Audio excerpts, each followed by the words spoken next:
Hey, good day, you guys. Um, this is my first time being live on Instagram, Facebook, and YouTube.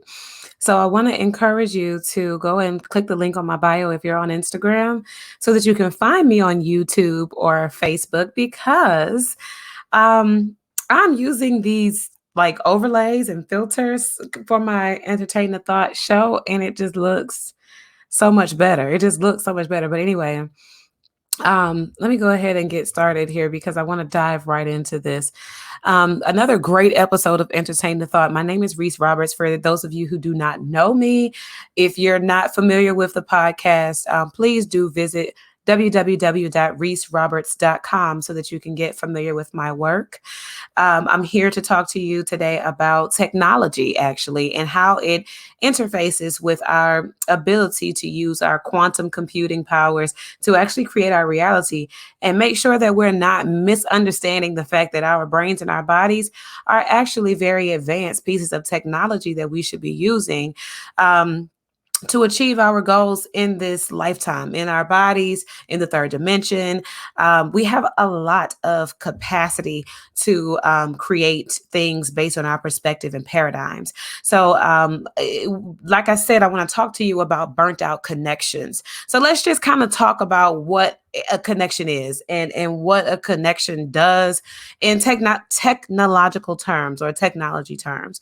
So when you establish a connection between two devices, what do you actually need? You need compatibility, right? You have to have a cord or some kind of device that is compatible one device to the other in order for the connection to be established successfully. Okay, that's a given.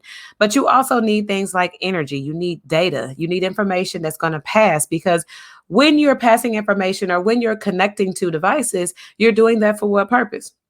You're doing that so that information can flow freely between one device or the other. And so what I talked to my homegirl this morning, and it was just a very good conversation. And I want to share with you what we talked about because she was telling me that there were some things in her life that made her feel kind of burnt out and like she's not achieving the things that she wants to achieve. And it's just like, oh my God, here we go again with this, feeling of failure or with me feeling like I'm not going to last. Like, this is not going to work out for me.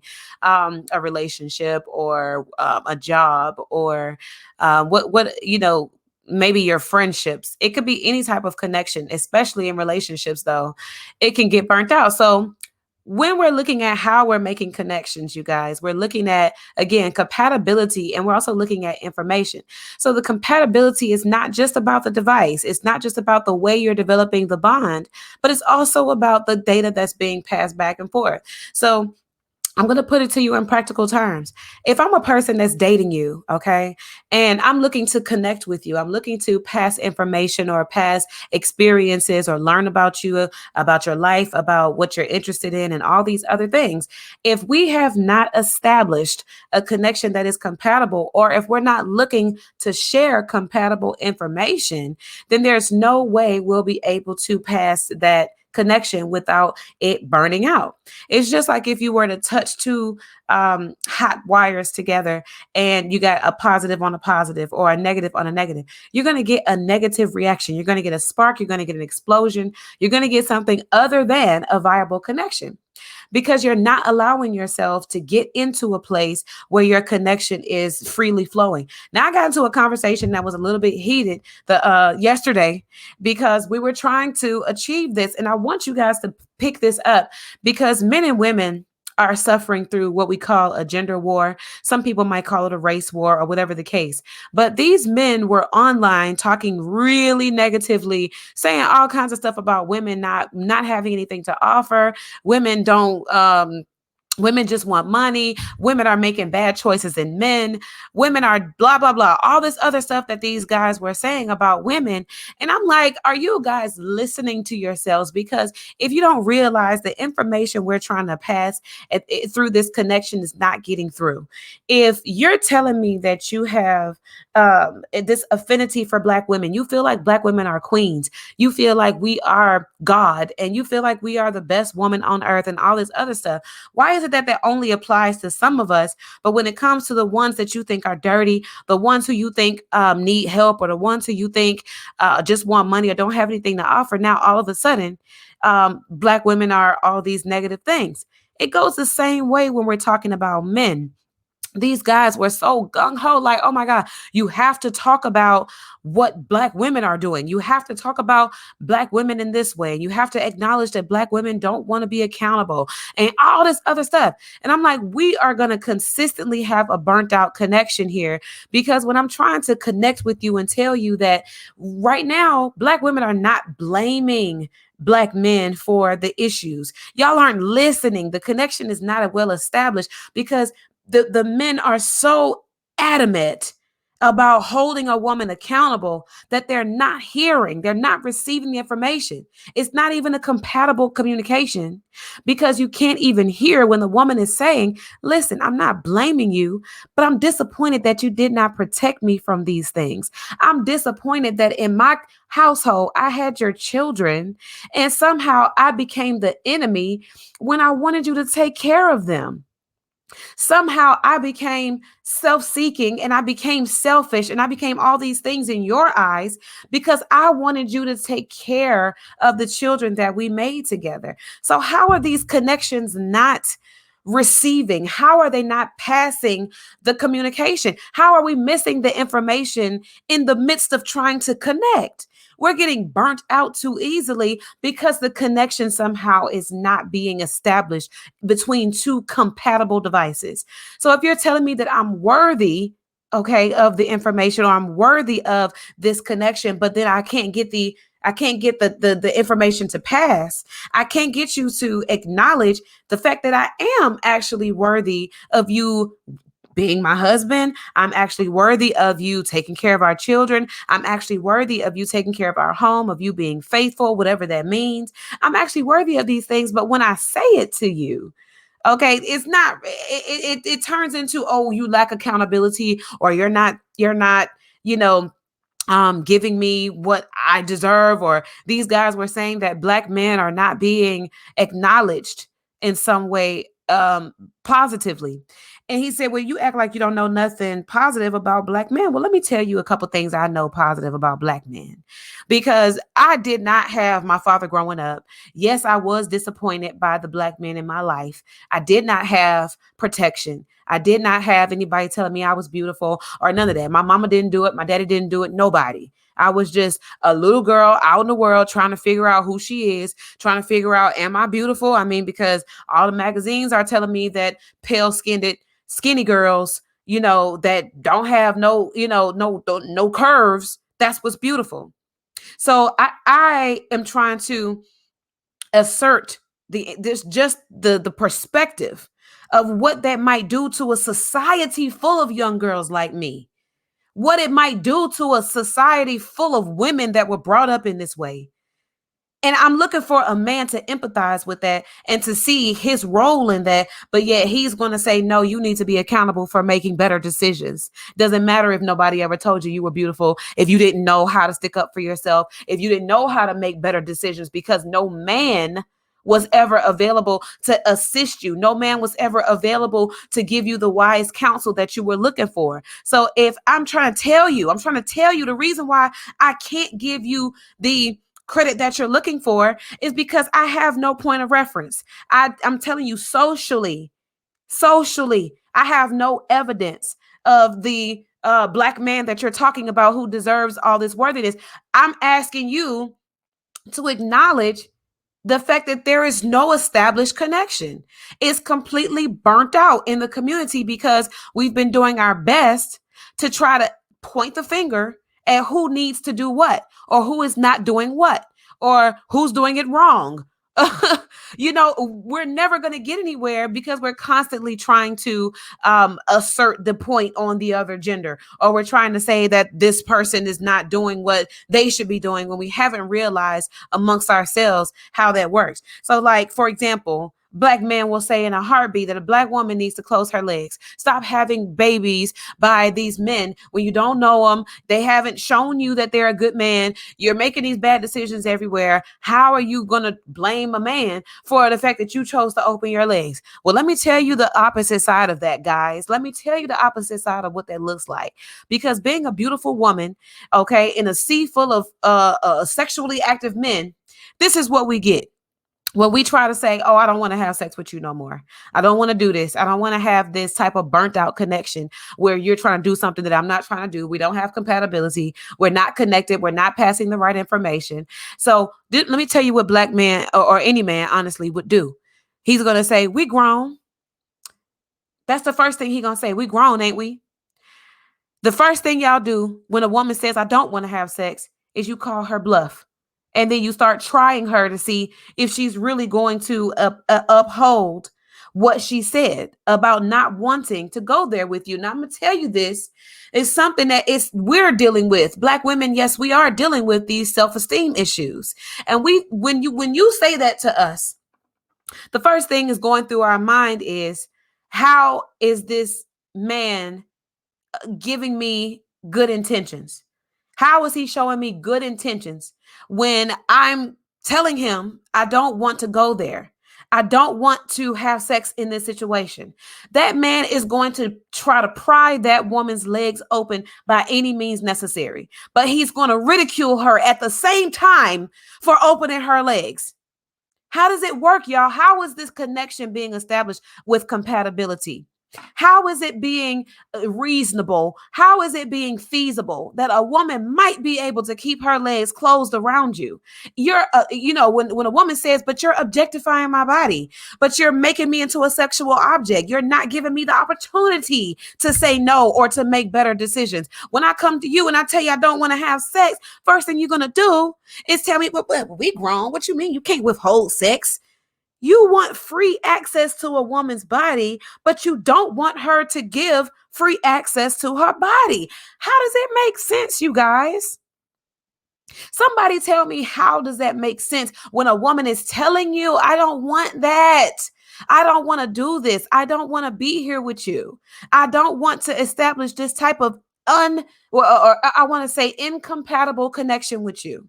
But you're going to tell me that it's all good, that you're not that kind of man, that you're not going to leave, that you're going to be committed. But then the second you find out something about me that you don't like, then all of a sudden all these other things are negated.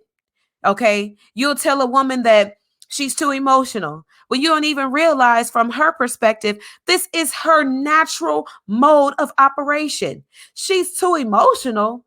Do you realize that emotional intelligence is an essential part of life? It's an essential part of life. Excuse me. You cannot tell a woman to turn off her emotions.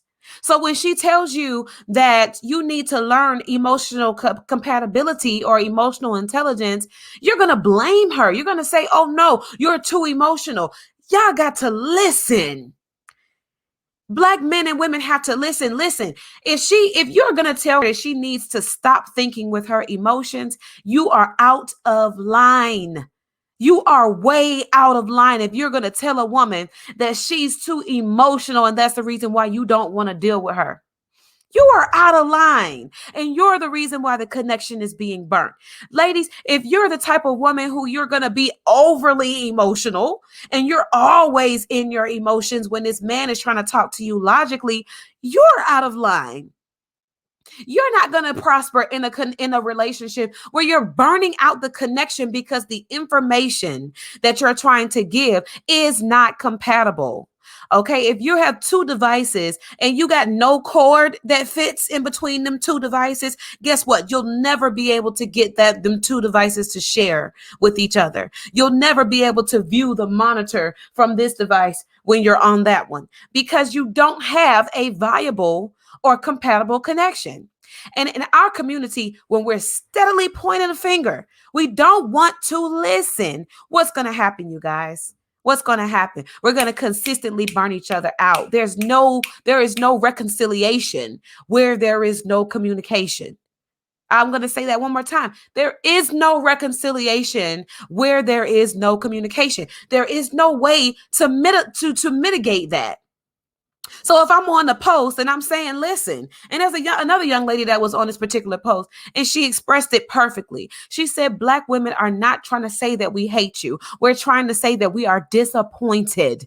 We're trying to say that we have been let down, that we're telling you when we're really saying, oh, you ain't shit. What we're saying is that you ain't been shit to me. Okay, what we're saying is that you have not shown me in any capacity that I'm worth anything to you.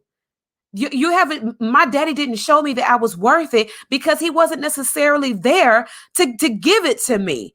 So I can't tell you that, yeah, Black men are worthy or Black men are this or that because I don't have that reference. I don't know any women in my life that have that reference. So when you come and tell me this man says statistically, Black men are the most involved in their children's lives, the numbers don't add up on that, y'all. I'm sorry. They're like, oh, y'all don't want to believe nothing good about Black men. When you hear that, you don't believe it. It's not that I don't want to believe it. It's that the evidence does not point in that direction. And I'm a critical, logical thinker. So if you're going to tell me that Black men are the most involved in their children's lives, how? How? Can I get a calculator? Because what I'm going to say is that the value of Black men being on child support, plus the number of wayward children in our communities, or plus the number of abortions happening in our communities, all of that don't equal up to an involved father. That does not equal up to an involved father. So I'm sorry. I can't agree with you on that because I'm a logical and critical thinker. I'm not going to tell you that I agree with that when you got women and children in the community running wild. You got women in the community, men and women in the community right now that are selling their babies for sex. You've got you've got women and children in a community that don't have education or don't have structure, don't have leadership, don't have all kinds of things because our men have been in a place where they've been torn. Now, these guys will say, and I was brokenhearted when I heard this man say this after this young lady described how she's been let down by Black men. Okay, she described personally how when I'm looking to a Black man for leadership, I get raped. When I'm looking for a Black man for friendship, I get fucked, literally. Okay. When I look to a Black man for some emotional support, I get told that I'm too emotional. Okay. So she's describing personally how she's been let down. This is what this Black man came on this post and said. He said, white men did all this to you. Now, let me tell you what I'm going to say, because if a white man did all that, yes, this was the influence. And I'm going to agree with you because white men were the beginning of this dementia or of this degradation of our household structure. Okay, and I agree with the fact that white men introduced the plot to objectify women's bodies, and they introduced the welfare system to tear the man away from the house.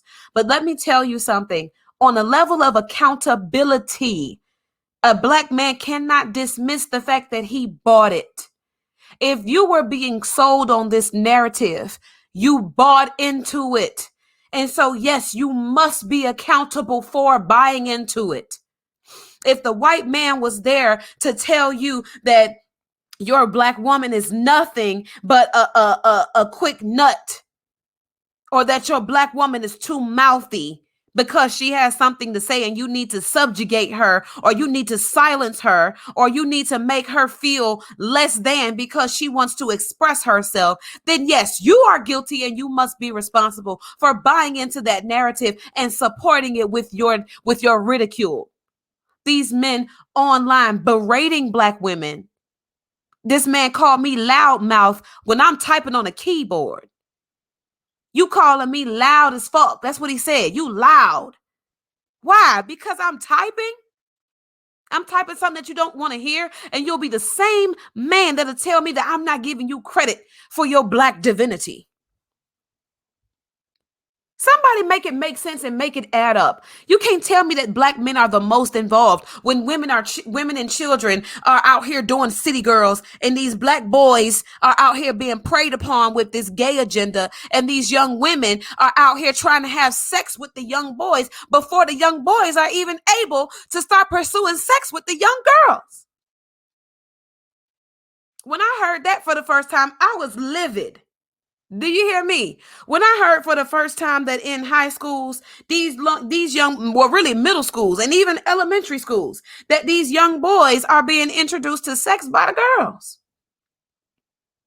Why, y'all? Why? Because the white man chose to give us a narrative that said tip drilling was what you wanted from your woman. You know, y'all couldn't separate the hoe from the housewife. So you literally successfully turn the housewife into a hoe. We try to stand up and y'all tell us to bend over. We try to close our legs, y'all tell us to open up. Leadership is lacking. So the woman opens up her legs and now all of a sudden she's a disgrace. Because she wants you to pay child support because you pried them legs open and couldn't get yourself together enough not to get her pregnant, not just her pregnant, but all her friends and all of the girls around your city. No, I don't hate a black man, but I do hate a motherfucker that's gonna leave his kids. I do hate a man that's going to impregnate a woman and get her pregnant and pry his way into her life, pry his way into her bedroom when he has zero good intentions. Yeah, I hate that. I hate it. Don't you hate that?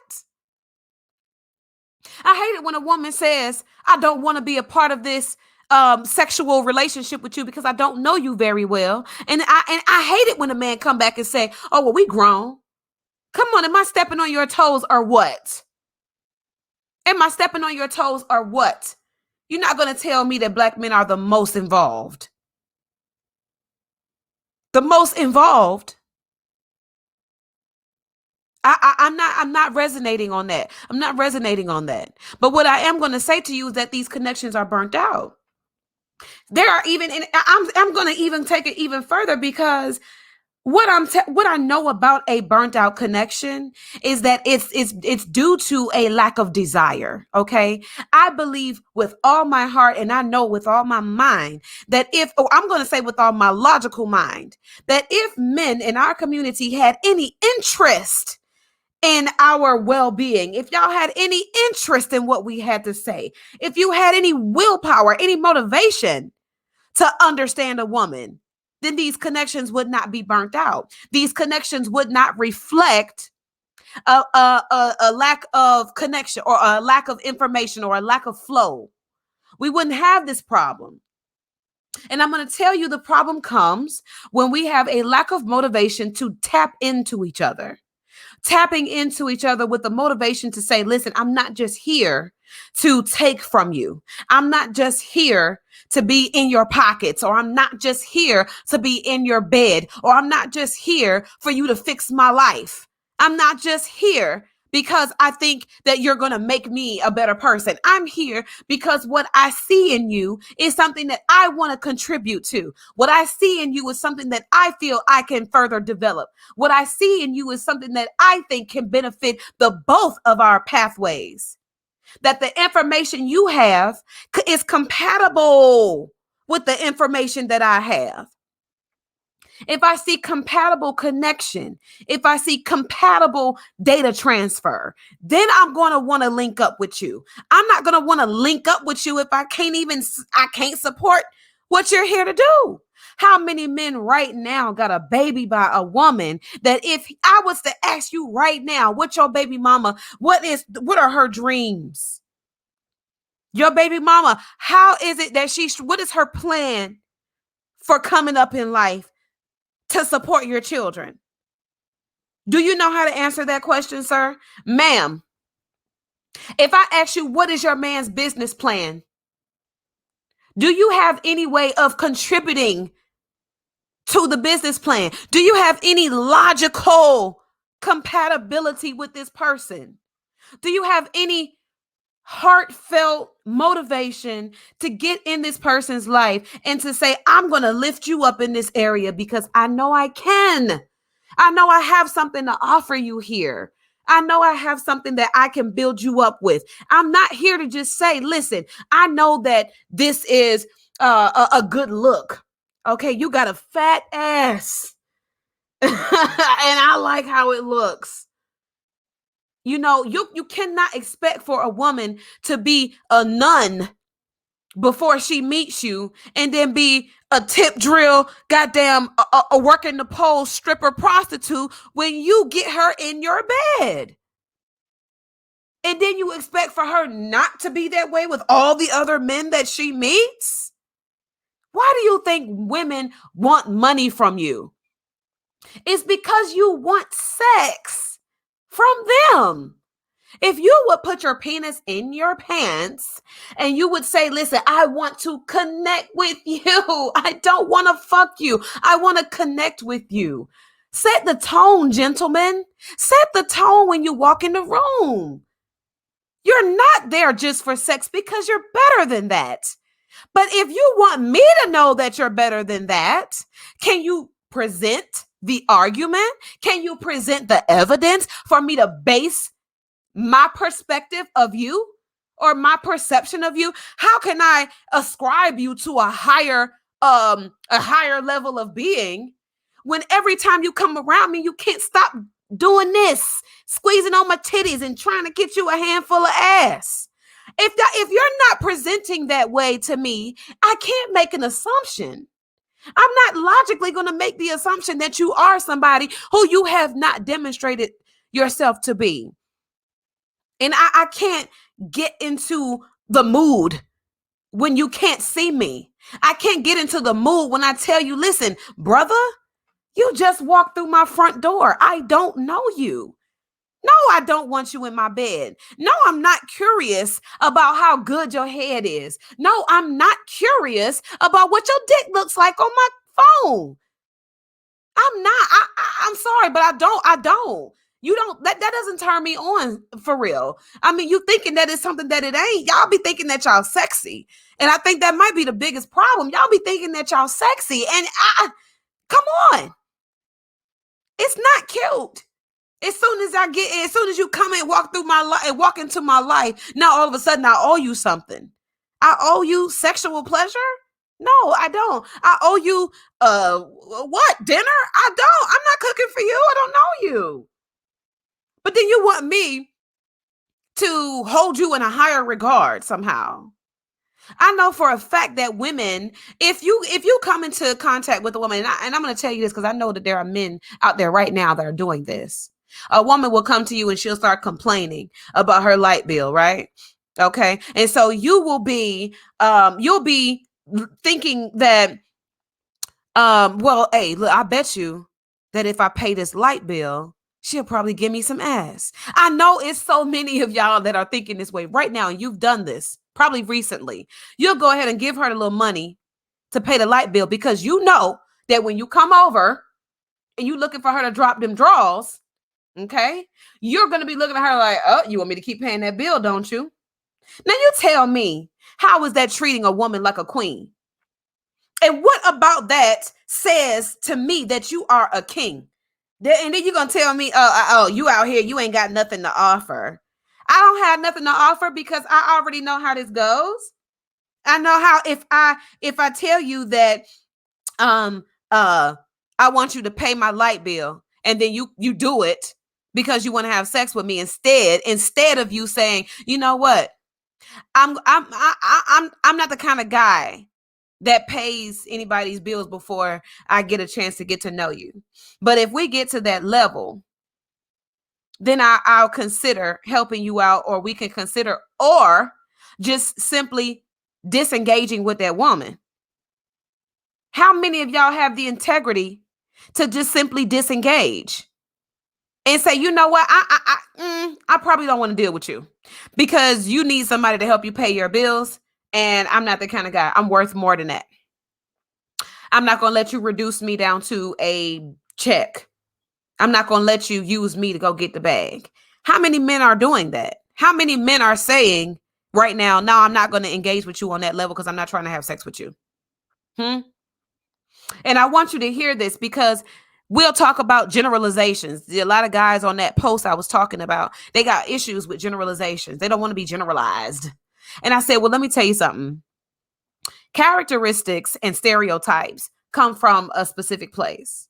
Okay, we would not be able to form generalizations or stereotypes if there was no evidence to attribute to these types of images. Okay, so if there was evidence, I'm going to tell you this.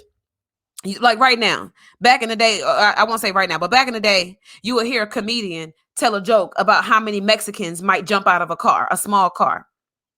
Now, I know good and full well that just didn't become a stereotype about Mexicans out of nowhere. I mean, is it not true that if you ride down the street, you see Mexicans in the car, they might be rolling deep. They might be rolling deep. But it's a stereotype because there's evidence that points to that direction. It points to that being true.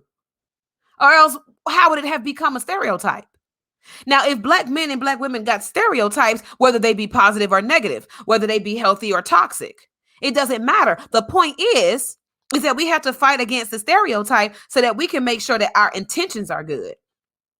So when I meet you and you coming directly for my draws, are you contributing to the stereotype, sir?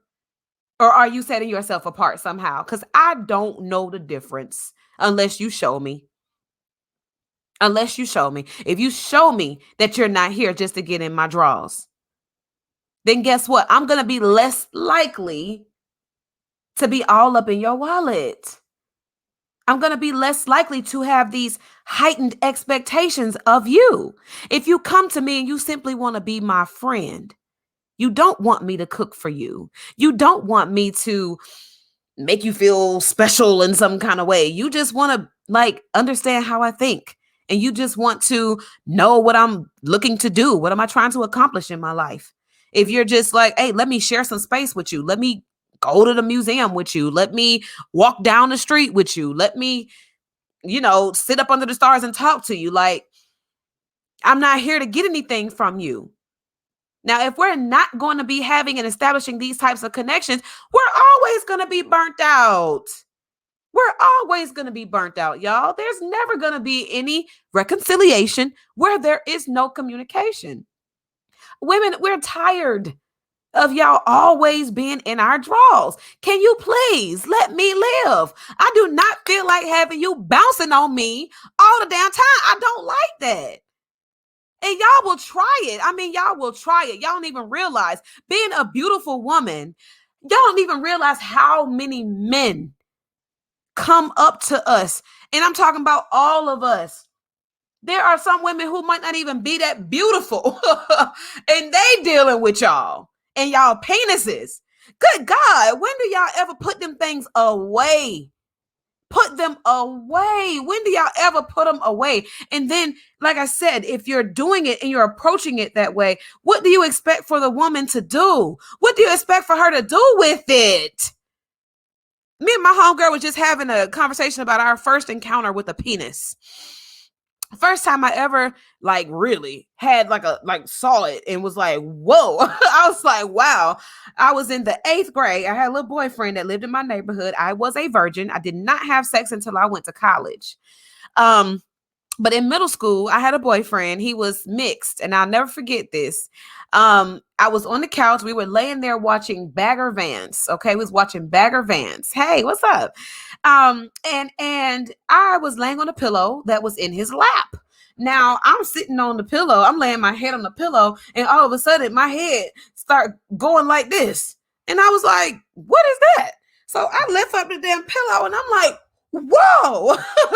I was like, wow, it's moving by itself because he had his hands up above, like in a normal position. So I'm like, I can't even believe. But Since then, I started realizing that that's just basically how guys introduce their penis to you.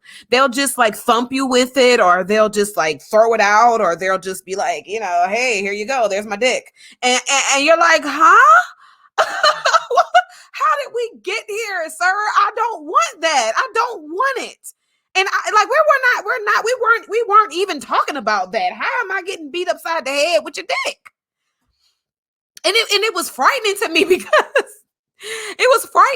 because I didn't know that penises could even move like that. I didn't even know. So like when I saw it, I did not know what to do. Like I didn't know if I was supposed to engage. I didn't know if I was supposed to like receive. I didn't know.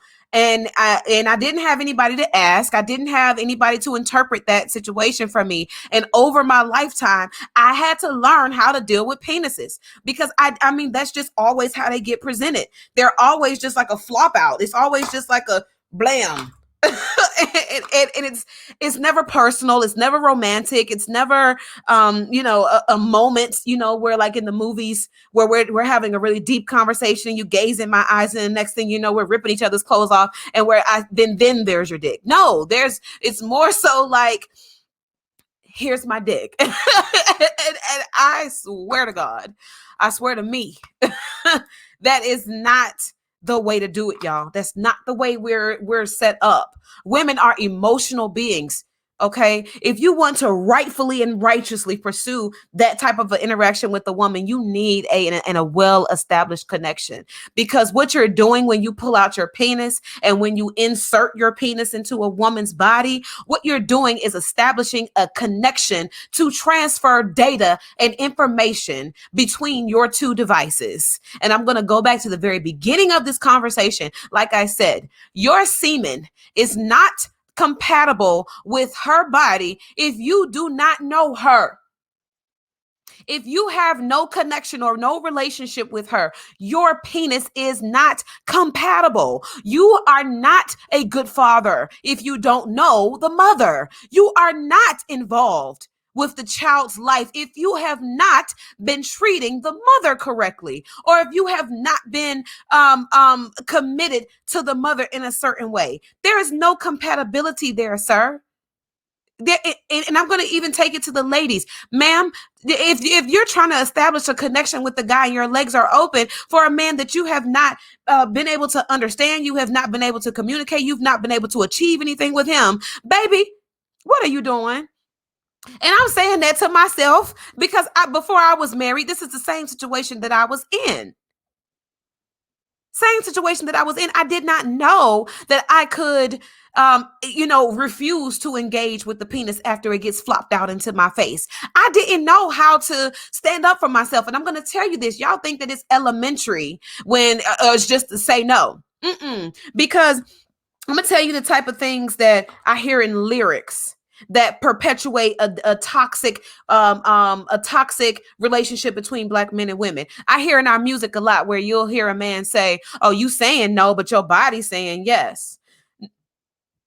You're saying no. My mind's telling me no, but my body's saying yes, y'all. That's not a way for you to engage with a queen.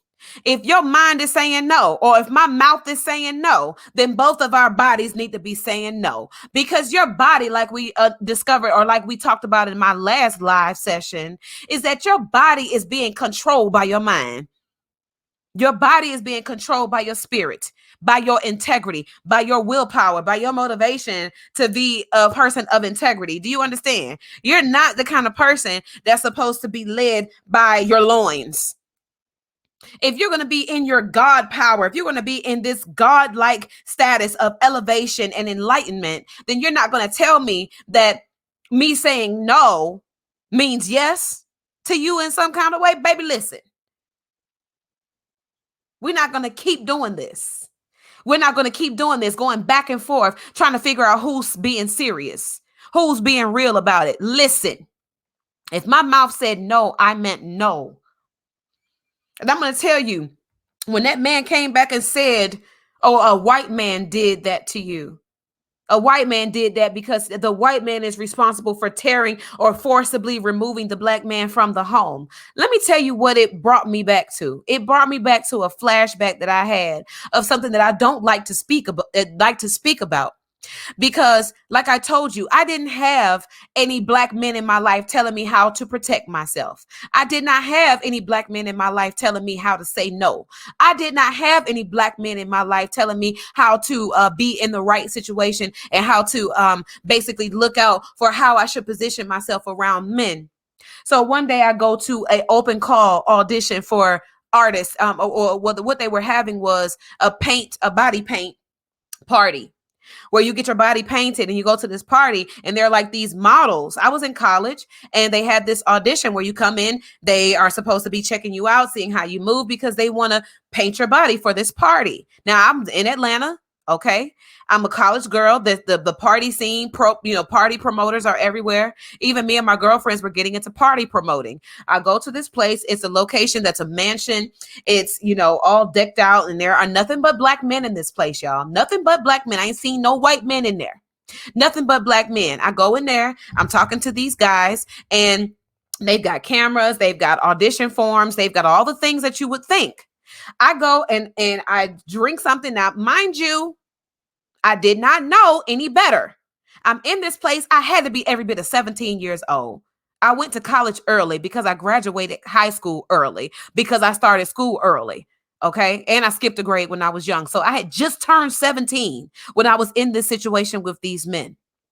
I was in college, but again, I was young. So these men, they give me a drink.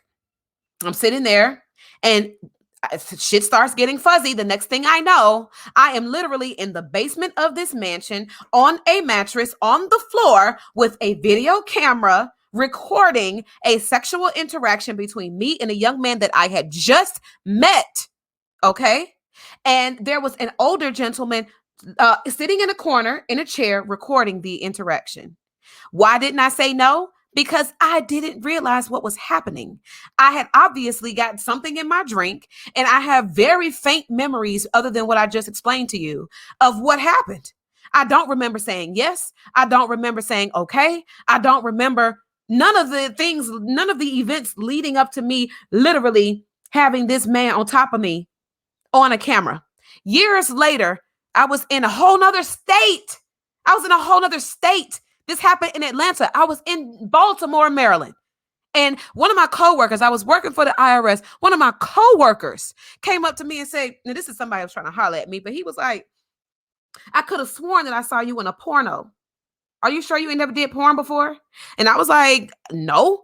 I never spoke of the situation to him. I didn't say nothing to him about what I had encountered, but this is what happened.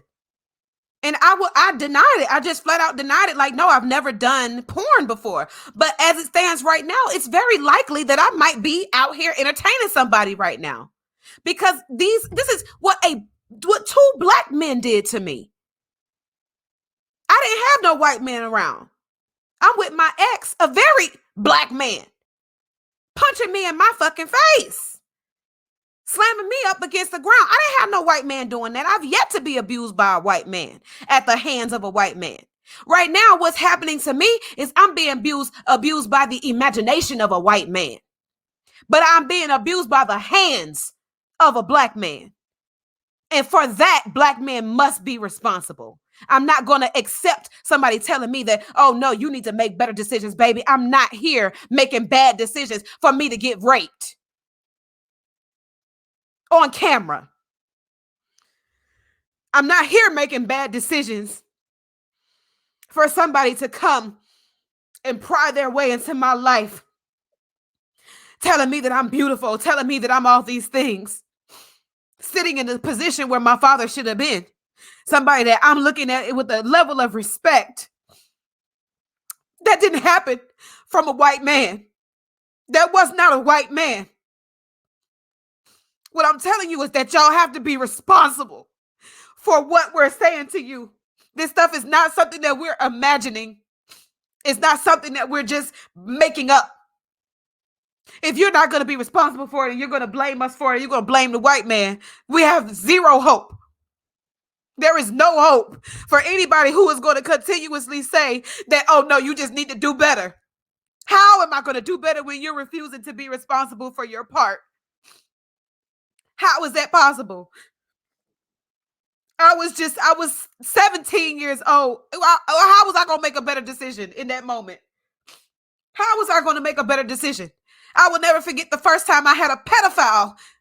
I have had several encounters with pedophiles. Thank God that I was never molested. I was 13 years old, and I'll never forget a black man who was 23 years old came and sat down beside me on the steps of my apartment building and kissed me on my cheek, telling me that I was pretty and he wanted me to come and see about him. I was 13. He was 23. I'll never forget another encounter. I was walking home from the skate park at night with me and my friends. I looked older. I was dressed with a collar shirt on and I looked older. This 28-year-old man stopped me and wanted to talk to me. He had a black Acura, and I'll never forget this. I gave him my phone number because I was mature, thinking that I was cute, but I never lied to him about my age. I told him I was 14 years old. I was 14. He was 28. He told me, okay, well, just take my number. We could just be friends. I'm not gonna try nothing with you. That night, that very same night, I go home, I get on the phone with him. And he wants me to have phone sex with him. I tell him I can't do that because I'm in the same room with my mother. At the time, my mother and I were sleeping in the same bedroom. We shared a room. I said, I can't do that because my mother is sleeping here next to me. He tells me, well, go in the next room then. A white man did not do that to me. I don't have that memory stuck in my head because of something that a white man did to me. Y'all have to understand, we're not making it up. This is not something that we're just overly emotional about. I've had several times in my life where I will tell a black man, I don't want to be involved with you. I don't want to do this. And he'll, oh, come on. You just acted. Oh, come on. And y'all want to tell us that we're making it up? Y'all are just pregnant. You'll have whisper all of the damn drink. Now, thankfully, I've never been in a situation before. I've never been in a situation where I've been pregnant and a man was nowhere around. The first time I got pregnant, I was 19 and I was with my long-term boyfriend, the abusive man that I was with. Thankfully, I didn't, that pregnancy terminated itself. I'll put it that way. The pregnancy terminated itself, but I was being abused on a regular basis by him. Do you understand me? I did not get pregnant again for another 10 years after that. To which I had another pregnancy terminate itself. And then I was able to give birth regularly. I had my son after that. I was almost 30 when I had my first child. But what I'm saying to y'all is that Black women, we are not here to blame you. But what we are going to do is hold you accountable for what you have done, for who you have become, or who you're not becoming. If you're going to tell me that me expecting you to take care of me when you're having sex with me is a problem, it's something wrong with you, not me. If I tell you that I want you to make sure that you are motivated. I want you to make sure that when you get with me that you got a bag, that you're not out here playing games. Because the reason you want to know, listen, these women are tired. These women are tired. You got to have a bag to mess with me, because how many of us have messed with men that did not have a bag and we ended up the one carrying the weight of the entire exchange or the entire relationship? We're tired. So now at this point, yeah, you got to have some money. Because if you don't, you playing with me. And I'm not going to allow you to play with me no more. I'm not going to allow you to enter my body with no good intentions anymore. I'm not going to allow you to get me pregnant and run anymore. I'm not going to allow you to give me excuses about the white man or programming your mind anymore. I'm not accepting any of that. Because if you are a God, you overcome all of that. If you are a leader, you overcome all of that. And you're not going to give me an excuse and tell me that the white man did it. So what? If you're a God and you are here to be a leader in your community, I'm not hearing any of that. I can't. What did you say? The white man what? So you're telling me that the white man's imagination is more powerful than your will to be done on this earth?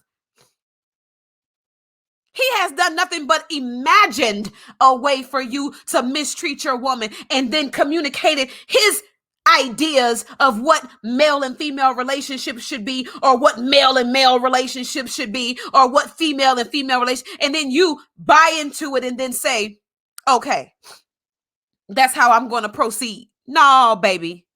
No, that's not how we're going to do this. Somebody requested to go live with me, but I don't see them on here.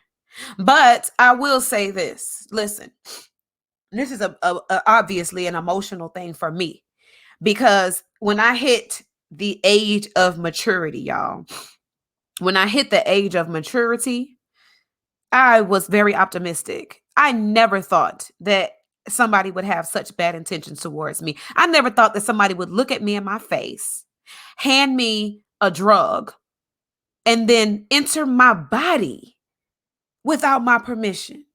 I never would have thought to even try to protect myself from somebody doing that to me.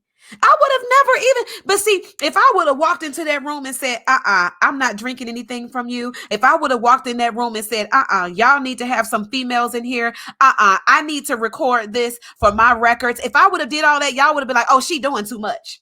She a black woman that's angry. She hate all black men. She think we here to rape her. If I would have did all that to protect myself in that moment, then I would have been doing too much. And this is the problem that I'm trying to talk to y'all about. Y'all don't think that we're worth anything. I can't count on you to protect me, but then I also can't get your support when I'm here to protect myself. And then you want to be mad at me because I'm telling you that I'm no longer going to allow you to fucking play with me. I'm no longer going to allow you to take my body. I'm no longer going to allow you to get me pregnant and run off on the responsibility. Y'all, this man said that, let me tell y'all this, y'all, this man said that the state, that black men are being held accountable. Listen, this is what he said. Black men are being held accountable to raise their children through the state. Now, any black man, any man, I don't give a damn what color you are, any person, period.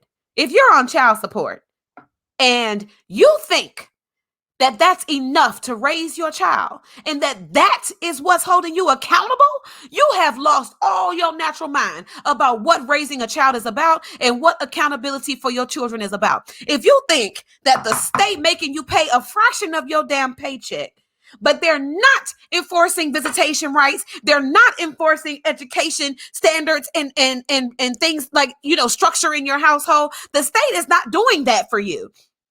The state is not telling you that you need to be at the soccer practice. The state is not telling you that you need to have this child in bed at 9 o'clock. The state is not telling you not to feed your child too much sugar because their teeth is rotten. The damn state is not doing all of that. So you can't tell me that that's what's holding you accountable. No.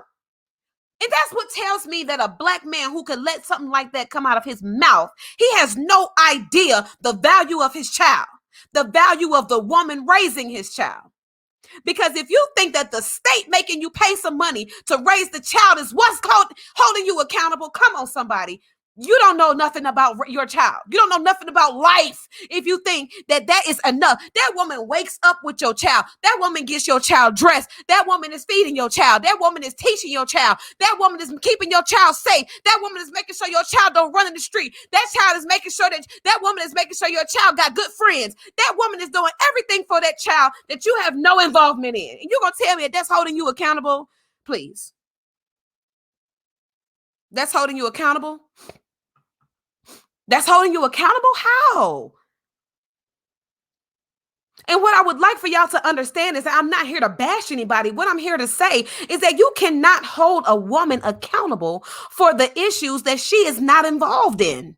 A woman cannot be held accountable for a man running off on his responsibility to raise his children. A woman cannot be responsible for a man's hyper sex drive. A woman cannot be responsible for a man's lack of integrity in how he chooses to regard a woman.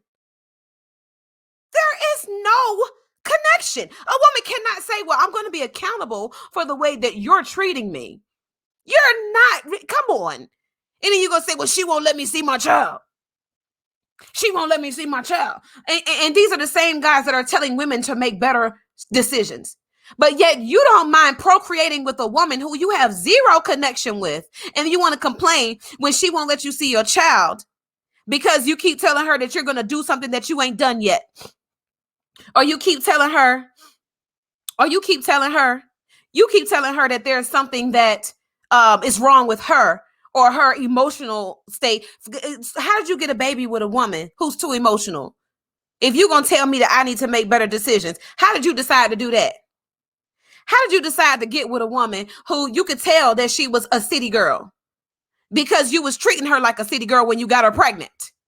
Do you hear me? I'm not falling for that. You was treating her like a city girl when you got her pregnant. And now that she's acting like a city girl, you mad. Okay, she already had 2 kids by 2 different daddies when you got her pregnant, and they dad wasn't around because she was holding them kids back from those fathers. How did you get thrown into the mix? Did you think you were going to be different? Where are your intentions with these women? Where are your intentions? It's clearly felt when you come into a woman's life and you say you have good intentions. But then those good intentions are seen in what evidence? And I would like to say this because I can just hear now all the men. Well, you're getting on the men. You're getting on the men. You're not saying nothing about the women. How many women are out here pursuing relationships, y'all? How many women are out here pursuing sex with men who are not interested? How many women are doing that? How many women are out here saying, well, you know, we grown, we can go ahead and have sex. I mean, we ain't got to be this or that. You know, you can just go get an abortion if you get pregnant. Who's doing that? Okay, let me get you in here. I'm sorry. I was looking for you earlier.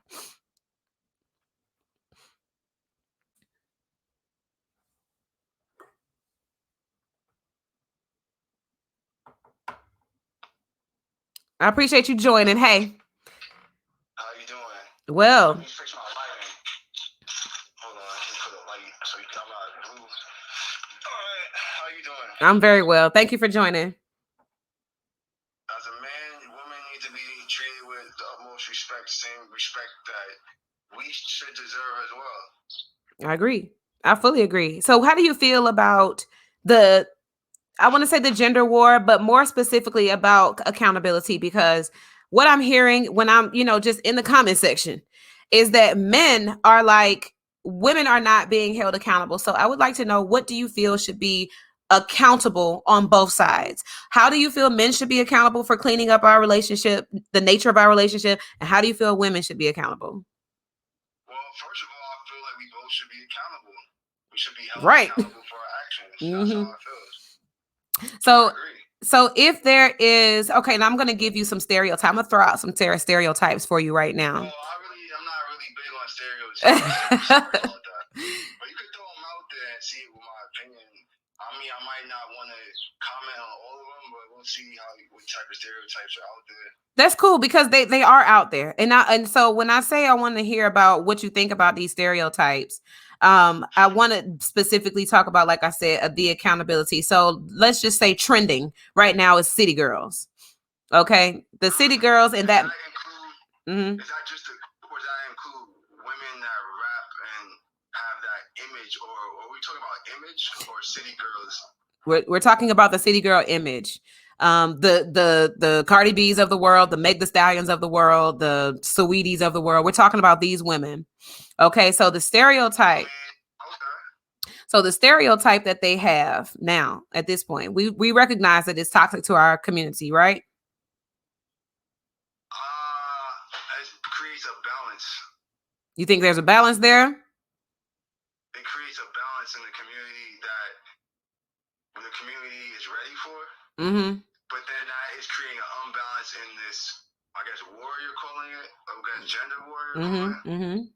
So I consider it to be a gender war. Is that we need we need to come together because we both need help, and you guys have Cardi B's and City Girls, and you guys, what do you guys want? You said, what do we want? You want real men to be faithful, a good relationship, treat you guys right. There's guys like us out here. So I would say that our biggest thing, and this is me, if I was the spokesperson for all Black women, I would say our biggest thing is partnership. Right now, we have men that are more concerned about having sex and being in these shallow relationships. And then the women are telling us, all right, this is a meme. Women are telling us, oh, just tell us what you want. But that's not what you want. You don't want what we want. Mm-hmm. So let's agree on that. You don't want what we want. So then maybe we should talk about what men want then, because I know women want partnership. And I know that's one of our biggest things. Tell us, they're not, thank you. Women want partnership. That should be a t-shirt. Women want partnership. I have to go. I'm sorry. I just wanted to talk. From us. Let's speak, communicate. Okay, I can understand. Okay, so you're saying communication is really more what the men are looking to establish. We just want honesty. We want honesty. Okay, so if these things are lacking, we are capable of being honest, and then we're beat up for being honest. We are told that we want honesty. We're told, tell us what you want, be honest. And when we're honest, we're beat up. And you guys, there's nothing I can say bad about y'all. But we just need to partner. You're right. Just tell us the truth, and we'll try to do our best as a man. That's the best I can say. Let me say something real quick about that, because I think when men say we can't handle the truth, like when y'all tell the truth, a woman will beat you down for the truth that you just spoke. And I mean, we can't handle the truth as the way you handle it. Yeah, what I'm saying is that Black men will say things like, I don't necessarily want to be in a monogamous relationship. I want us to have an open relationship. And then if a woman says, we can't handle an open relationship. If we're really in love, we cannot handle it. And that's what I'm saying, that a lot of guys will say things that are supposed to be true. Or like, let's just say, for example, a man might be in a relationship with a woman and he's telling her the truth that she can't handle. Like, he'll say, you're getting too big. I'm not attracted to your size because you're getting too, He helped to get to that size. Of course he did. But so when he does that and he'll say, well, she can't handle the truth, she gets upset. What I'm saying is that in our relationships, if we have the ability to communicate these things that are difficult to hear, and we want the truth, because I know we want partnership. If a man was to do that in the framework of partnership, so let's just say you're going to speak your truth. You're going to speak your truth. You're going to tell me that I got too big.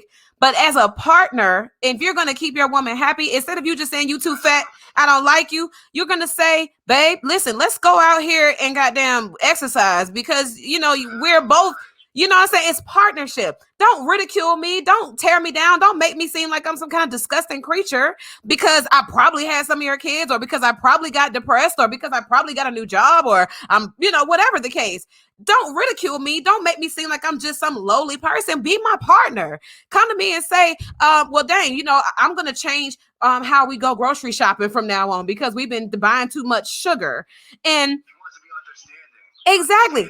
We can handle the truth, but it needs to be framed in a way that you're coming to us as a leader, as somebody who is not burning out the connection. That's what this whole live is about. If you're when we make those comments, we have something about we don't do it productively. We do it when we're fed up. It slips out. It don't have to be that way.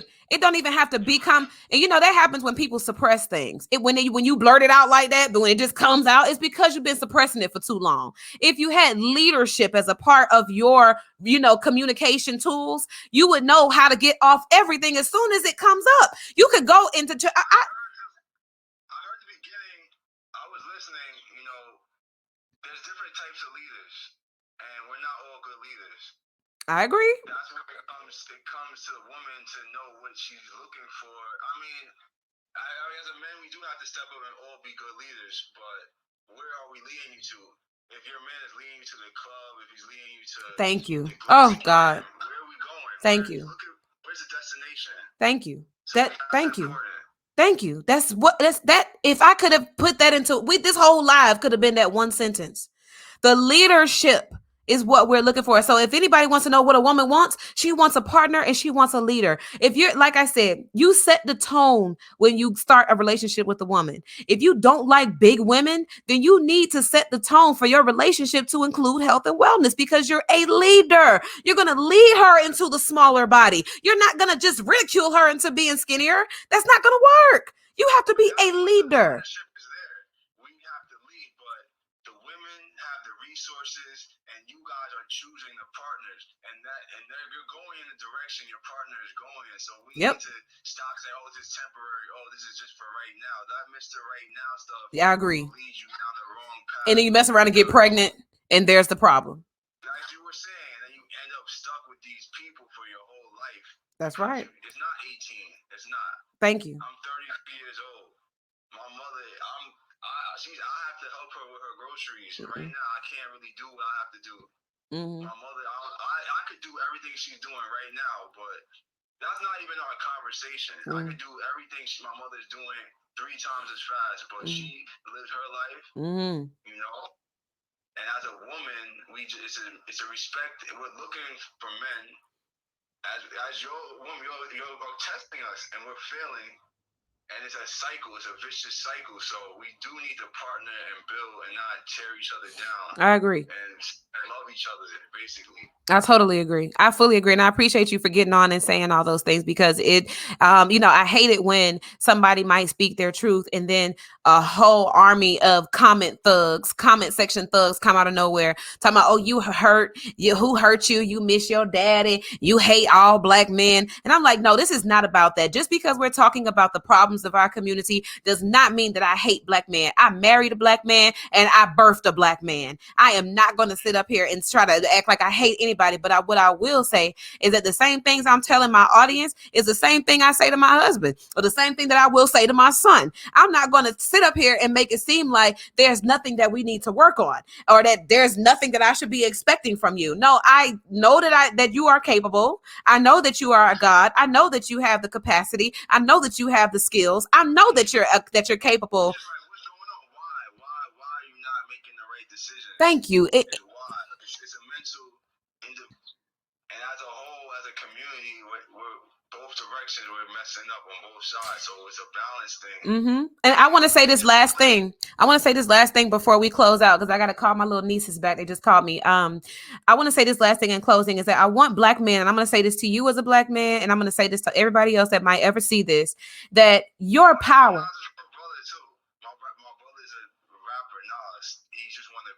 Oh, nice. That's what's up. Hey, that's what's up. Shout out. Respect. That's what's up.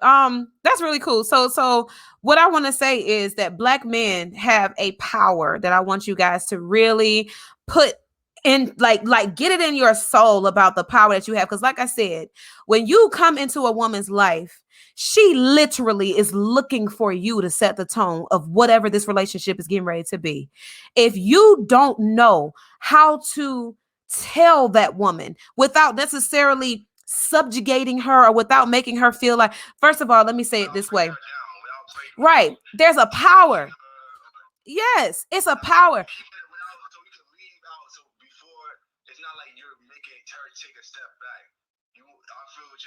Yeah, and so listen, because it's a very specific point that I want to make here, and it's about the power that men have to set the tone. And when women are coming into these relationships, we are looking for the leadership to be there to say, all right, now this man is listening to me, because most black women don't have any problems with expressing ourselves. Okay, we express. Relationships where I said, let's not hurt each other's feelings. and that was my longest relationship. That's good. I said, let's try not to hurt each other's feelings. Now, see, that's an example. That's a good example of leadership because it tells the woman how you want to deal with her. And so when you have a woman and you're trying to figure out, is she the one? Is she worthy? Is she going to be the mother of your children? Could she possibly be your wife? What you need to do as a man is walk into the relationship with your own expectations on the table. You need to be the one to articulate. But listen, like I said, we have no problem with expressing ourselves. So if a woman is telling you what she wants out of life, then you have to be conscious and aware of whether or not you have the mental capacity or whether you have the physical ability to lead her there, because that's where we get into these messed up situations. Like, for example, I'm gonna give you one good example. You got one woman who wants to chase the bag, one woman who wants to live in a city apartment. She wants to have a city lifestyle. She wants to drive a fast car. She wants this lifestyle, right? But listen, right, this is the type of woman that she is. So she gets with a man who wants to live off the land. He wants to plant a garden. He wants to, start his own Bitcoin. He wants to be in tech, not like he wants to live that kind of lifestyle. Those two people should never be having sex with each other because clearly he can't lead her down the path that he has no interest in being on. So for a man to be in a place where he needs to be the leader, he first has to be a good listener. Because if you're not listening to what the woman wants, there's no way you can deliver. There's no way you can lead her somewhere where you don't know if she's trying to be there. A lot of men want a woman to be humble and they want a woman to be meek and mild and tender and soft and all these things. But, they just getting with any woman.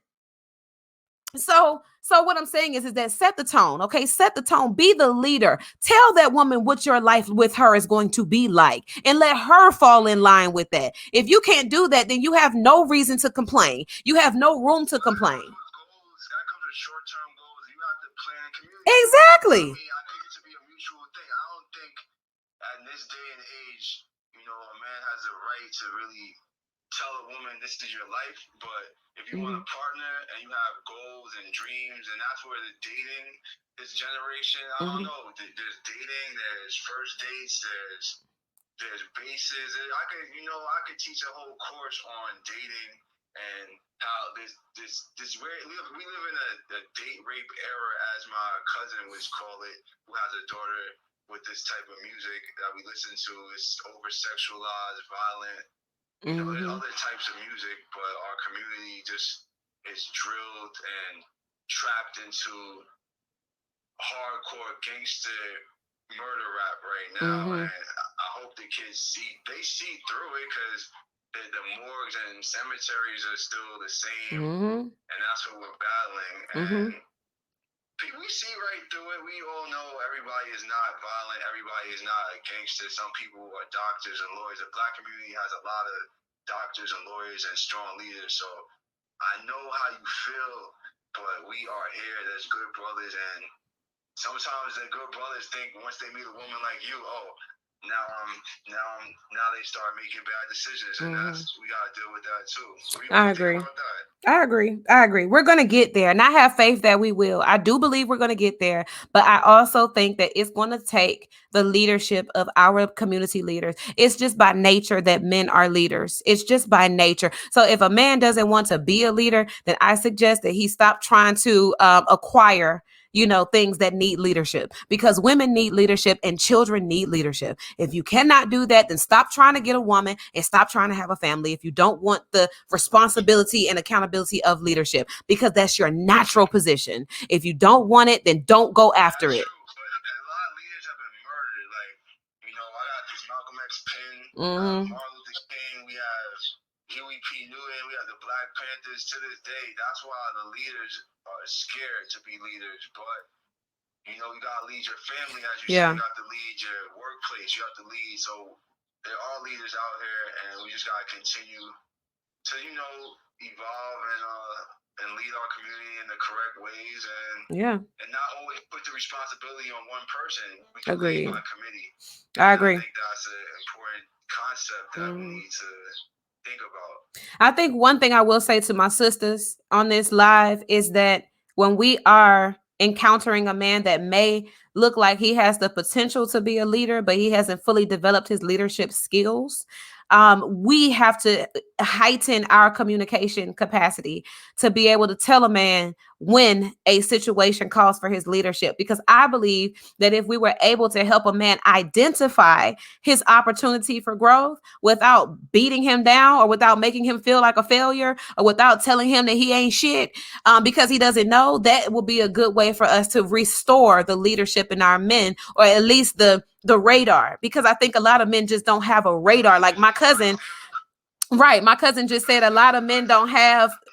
Right. She said a lot of men don't have anybody showing them how to be men. And that's exactly what I'm saying. We might have to work together on that, because none of us in this generation really had fathers in the household. So for all of us, we're going to have to figure this thing out together. So it has to be something that we can do to say, well, listen, if you don't know how to be a father or a leader, and I don't know nothing about being a man, how are we going to work together, partnership, to figure out how am I going to communicate with you when you don't know, and how are you going to respond when I tell you what I need? You know what I'm saying? It's plain and simple. When a real man talks, you're going to feel it through your soul and spirit. You're not going to step up to a woman that's not going to argue and want to fight a man because it's not natural. It's unnatural. You're going to feel it through your soul. When a man puts his foot down in the house, it shakes. Yep. And order is restored. That's it.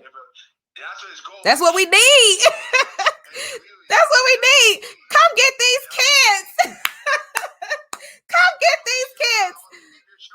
Congratulations on your live. I'm gonna let you Thank go. you. No, you good. Please don't feel that way. You definitely added something of value here. It's out, and this is something that I want to make sure that all of y'all know. Anytime you got something to say, it's valued. It is very much appreciated when we can connect and not be against each other. So you take that in love and go in peace, baby. Peace. Thank you so much. All right, peace. You too. So y'all, I'm going to go ahead and leave y'all with that because I got to call my nieces back, but I'm going to say this one more time, one last time. This is about our agreement to do this together. None of us know what we're doing 100%, but we're not going to continue going in the wrong direction with anybody, pointing the finger and saying that somebody needs to be accountable without you yourself being accountable. So also looking at what we can be accountable for. I think Black men are looking for Black women to be accountable for something that they can't be accountable for. We cannot be accountable for a Black man's behavior. There's just no way we can do that. So if your behavior is not adding up, and if you're not a part of the minority group that is considered to be a good Black man, I don't even know if it's a minority group because I'm not in everybody's house. I don't know what's going on in everybody's house. All I know is all the examples that I've seen in my experiences, even with me being a relationship coach, me having this me having this podcast, me being a faithful member of social media in the comment section. I don't know how many men are out there that are a part of the group of healthy, non-toxic masculine or divine masculinity. But what I will say is we need more of it, baby. I know that we need more of it. And because we need more of it, I'm going to say that it is on the man, on the male community to be responsible for increasing the level of divine masculine energy in our communities. I don't care how you want to slice that, baby. You can slice it square. You can slice it to a pizza pie. I don't care. But what I'm going to tell you is that we need more. We need more of you. We need more of your commitment. We need more of your leadership. We need more of your motivation and your willpower, more of your discipline. I know a Black man could be the most disciplined thing, the most disciplined force on earth. Y'all have such an uncanny ability to disconnect from your emotions to get shit done. And if y'all don't know what kind of power that is, I don't know what to tell you if you don't know what your power is. But you have the power to be able to deliver these things. If you're going to consistently say that you're not accountable for it or it's not your responsibility, even though it is within your power to do, you're not a leader. You're not a leader. You're not a leader if that's how you're looking at the situation. So I'm going to say this again. Y'all click my link in bio so that you can book me for one-on-one sessions. If you need a relationship coach, I'm here for you. If you want to enroll for free right now in using metaphysics to manifest in the Learners Academy, you can click my link in bio and you can find that there. You can also go to www.reeseroberts.com and you can find my LinkedIn, you can find my Facebook, you can find my Instagram, all those links.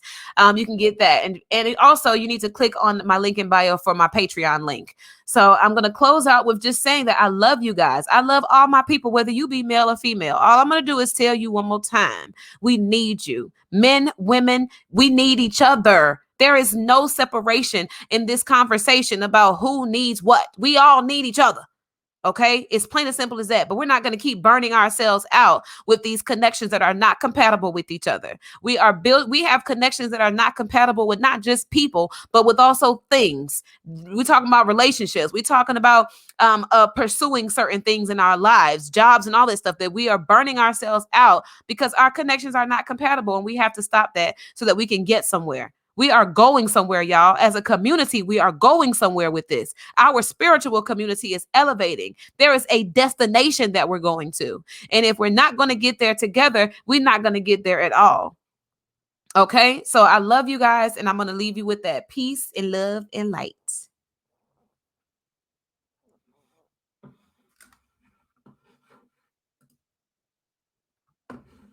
All right.